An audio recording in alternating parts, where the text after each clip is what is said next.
Good morning good morning சரி இன்னைக்கு நான் என்ன சொல்லியிருந்தேன் தீபக் சொல்லு மேம் இன்னைக்கு ஒரு ஓரல் டெஸ்ட் டேபிள்ஸ்ல இருக்குறேங்க மேம். ஓ அப்படியா சரி சுரேஷ் 2 டேபிள் சொல்லு 2 tables miss. சொல்லு 2 1s are 1 2 miss. ஏய் 2 டேபிள் கூட எடிதா சொல்லுவியா 2 2s are 4. எங்க இருந்துடா போர்லாம் வந்துச்சு ஐயோ மிஸ் கிளாஸ்ல எங்களுக்கு போர்ட் தான் மிஸ். ஏய் அடிச்சேன்னு சொல்றேன் அவ்வளவுதான் சொல்லு நெக்ஸ்ட் சொல்லு 3 2s are 6. நம்பர்ல எங்கடா 6 வந்துச்சு எனக்கு தெரியல மிஸ். எதுவுமே தெரியாது எதுக்கு தான் படிக்க வந்த எங்க அப்பா அனுப்பிச்சு விட்டாரு மிஸ்.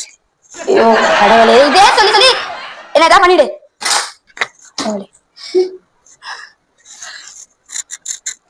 மிஸ் என்னாச்சு மிஸ்? என்னாச்சு மிஸ்? நீ ஒரு டேபிள் சொன்னல அதனால எனக்கு தலைவலி வந்துருச்சு நோட்டி யாராவது இந்த மாதிரி தப்பா சொன்னீங்க அவ்வளவுதான் பசங்க அப்படி என்ன பண்ணீங்களோ யாரு இந்த மிஸ் மேக்ஸுக்கு நீங்க தான் மிஸ்.